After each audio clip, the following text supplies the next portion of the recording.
This is Include, a Microsoft Partner Network podcast exploring our shared experiences in technology and business. Especially in terms of how technology is changing the world across borders. If you are not thinking about diversity and diversity of thought, the solutions and the practices you bring to the market will be irrelevant. In this podcast, we're having honest conversations on how to build more inclusive cultures.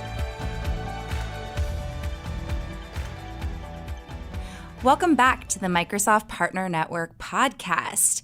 Today, I have the general manager of One Commercial Partner Programs. He's actually my boss as of now, Toby Richards. Very excited to have you in the studio today. Thanks, Rachel. So Toby has been with the company for quite a bit of time, spent some time doing marketing and support. Let's let the audience know a little bit about you. Okay. Well, so I have been working at Microsoft since the release of Windows 95. And I have had a number of roles in the company, all kind of customer, kind of partner-facing roles. I actually started in 95 in what would have been our global partner group, working with learning partners. And then after that, I worked in our academic business for about 5 years and was responsible for channel and ISV development.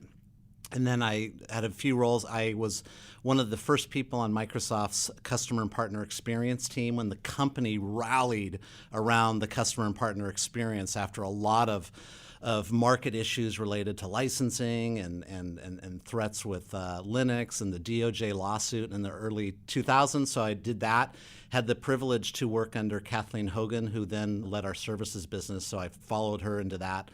And right up before coming into the role that I'm in now, looking after partner programs, I was responsible for partner support in Microsoft's global services organization. So I've had a number of roles in the kind of sales, marketing, and services organization. That's kind of my DNA. Your DNA. Yeah. So what do you love so much about partners? What are you passionate about?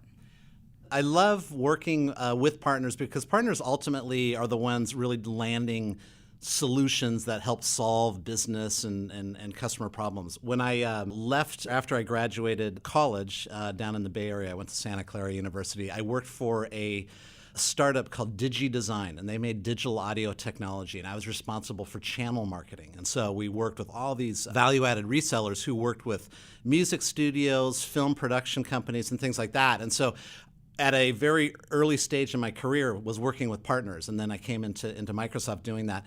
And it really kind of came clear to me at Microsoft when I was in the academic business or the education business, working with companies that were solving learning challenges and opportunities around how do we use the internet to deliver education? How do we bring more operational efficiency to schools around student information systems, grading, transportation, library? So I really, for the first, about 12 years of my career, I was deep in working with partners. And so I've just really valued that. So I love that. I also just love working with the people I work with. I am privileged to work for a company that has a global business. And so what we do touches the world. And the people I work with at Microsoft really it really fills me up to work with such great people from all these different cultures and different parts of the business. I have learned so much and gained so much perspective from the people that Microsoft brings to me every single day. Yeah, let's talk a little bit about the people. What do you think makes an amazing team? Just from a business perspective, clarity of the team in terms of just knowing what we're all trying to achieve. And I think a lot of people take that for granted, but it's really important. It's the formation of a team really coming together towards a common goal. So there's the business piece of, okay, make sure that there's just great clarity in terms of the business outcomes we want to drive. But in terms of the great team and developing a great team, to me, it's diversity of thought. I love the scenarios where we're able to bring in a number of people, whether it's on the team itself or our key stakeholders or customers or partners, to help generate new ideas, refinement of things we're doing, innovation on top of what we're doing. And if you can create those forums for your people, for your team to engage in and thrive in, it really brings a ton of creative energy into the process. And I think it really gets people motivated and excited. So the goals, creating those opportunities for kind of white space innovation are a couple things that go into creating and building great teams, outside of just making sure you've got a diverse set of people to work with, representing cultures, different audiences, things like that. I mean, it's really all part of it. Yeah, and we here at Microsoft are going through so many changes. I mean, our teams are changing all the time. Yeah. Our partners are looking to us as an example. They're also looking on what to do and what not to do, right? Yeah. And so how do you kind of foster that environment where there's diverse opinions and people feel like their voice is heard? I think it's a great question because I think it's really easy to say the words, right? People will say, okay, look at this diversity issue that we have in women in technology. And right, no one's going to disagree, right? Oh yeah, I'm really committed to that. I'm really supportive of that sort of thing. What I have learned is the only way to make action is to take action. And so you have to be really intentional with your focus. And so typically how it works for me, and this is just one way, I have to schedule time so that it purely is intentional in terms of where and how I spend my time. And so I look at my calendar to say, in the next week, where is the white space where I will bring in diverse opinions, a diverse set of stakeholders, bring in the diversity. I mean, fortunately, I think on our team, we have great diversity. It's not perfect. There is plenty of room to grow in many areas, but I think we're fortunate to have that level of diversity. But diversity of thoughts never comes just from your team, right? So how do you infuse things like our partner advisory council into the mix in terms of how our ideas form and germinate and become great things, or the work that you do with our influencers? We have about 20 or 30 of great influencers within the channel are so critical in terms of outreach, feedback.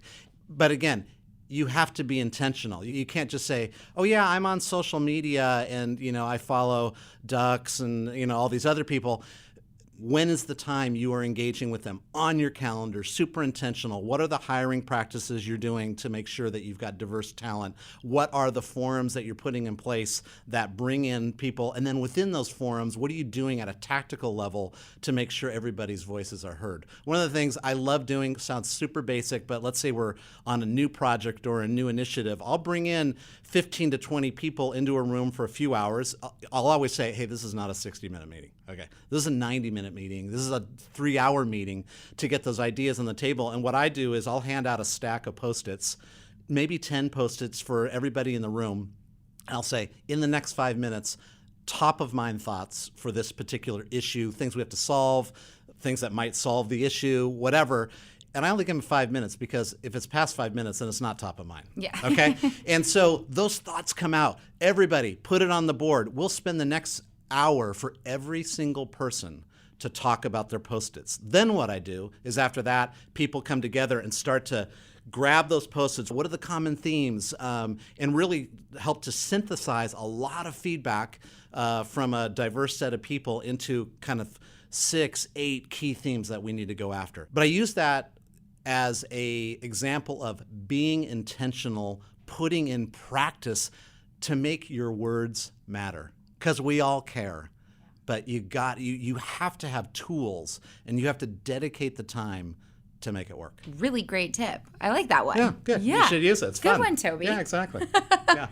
So you didn't get to be general manager at Microsoft overnight. Part of getting to where you are and fostering the team that you have is having support from others in your growth.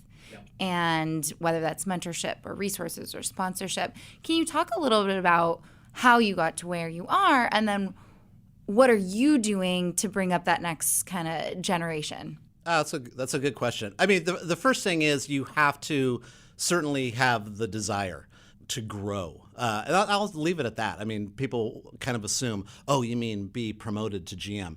No, you have to have the desire to grow and to develop. I think being at a company like Microsoft or even in the technology industry, you certainly have to have a lot of patience. You certainly have to be pretty agile in times of change. People will be all frustrated. Oh, it's all changing around me. It's like, okay, change is constant. So if that doesn't work for you, this is not the type of place that's going to help foster growth for you, because that has to be part of you. The ability to be kind of lifelong learners and grow in your skills and things like that. So you have to have that level of desire. You also have to be pretty, I'd say, self-aware in terms of, one, what your superpowers are. Because a lot of people will focus on, okay, in order for you to get to the next level or that promotion or some big job, you really got to fix all those deficiencies you have. My attitude is, and I learned this from a coach that's done a lot of work with Microsoft, a guy named Marcus Buckingham, is, well, why don't you just double down on your strengths? Yeah, focus. Absolutely focus on on some of those obstacles, but also double down on your strengths, because your strengths are truly who you are. For myself, in terms of what has helped me, is I'm a connector, I'm a motivator. I really try to inspire the best out of people. And so that has helped me from a career perspective by doubling down on those attributes, has really helped me from a career perspective. But along the way, you got to be self-aware, because you have to work at things. And so I have learned a lot about just leadership polish. I am a very emotive, energetic person who wears his emotions on his sleeves, and oftentimes can get kind of caught up in this was my idea, and I really want to drive my idea, versus using my ideas as a launching pad for others to provide great input and building on that and be happy with ultimately, okay, yeah, that's even going to be a better outcome. And so those are some of the things I had to overcome to help kind of grow. And then having the right mentors and at the right time. Yeah.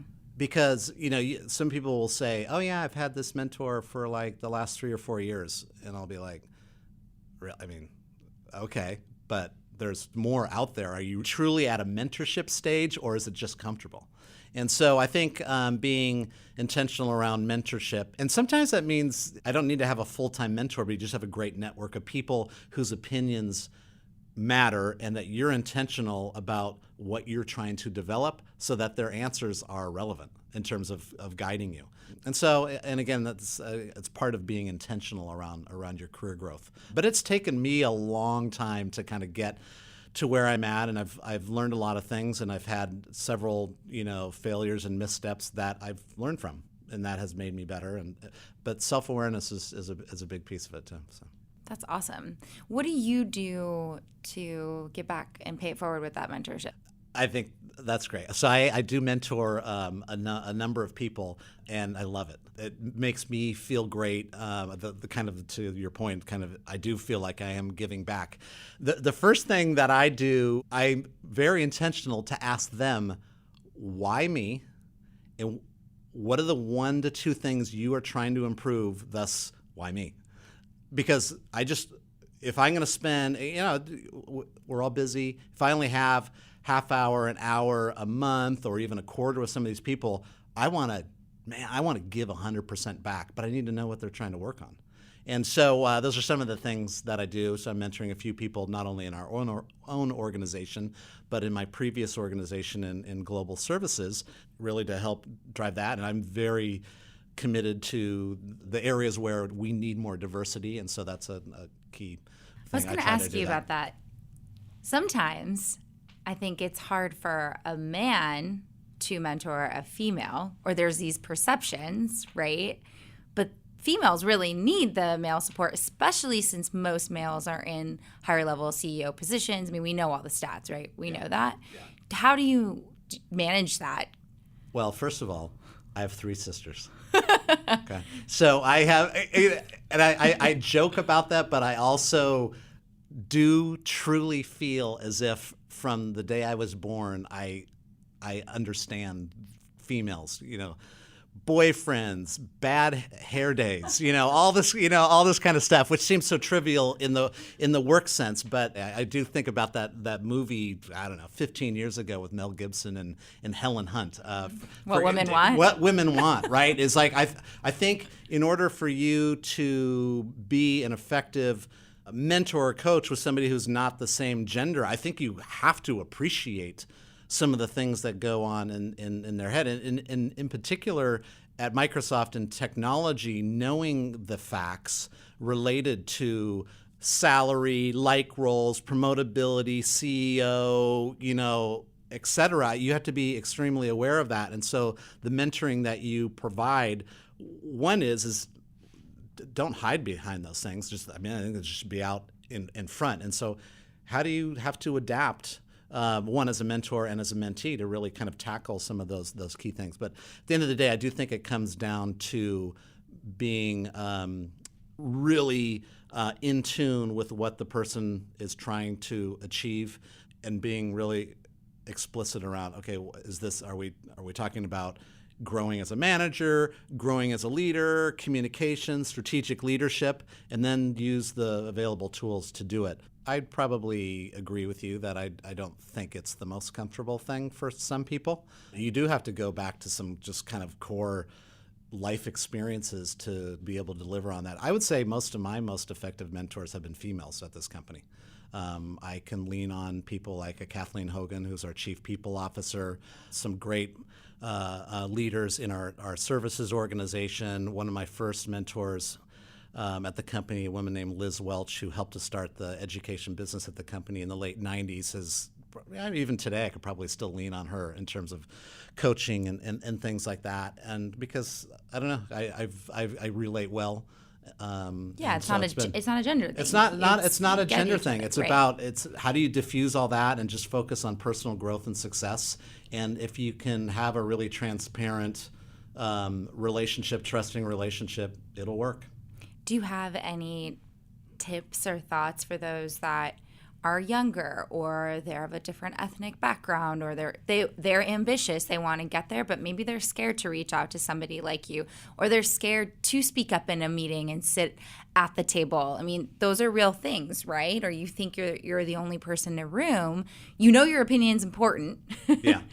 But any thoughts to those that feel that? I do have the belief that at the end of the day, everybody's a person and a human being. Right. I think approachability is different amongst people, and I think you've got to kind of find that way to approach. I would never want anybody in my organization to feel as if they couldn't come talk to me like a person. And if it's focused on common interest or common goals, rock on. Let's have a conversation about it. I will acknowledge, I think there's scenarios, especially like if you're in a large room, like the meeting I have right after this, there'll probably be 15 to 20 people in the room on kind of a monthly business review. And there may be people there, maybe a little bit, whether they're younger or it's a different ethnicity where they might be more reserved or something like that.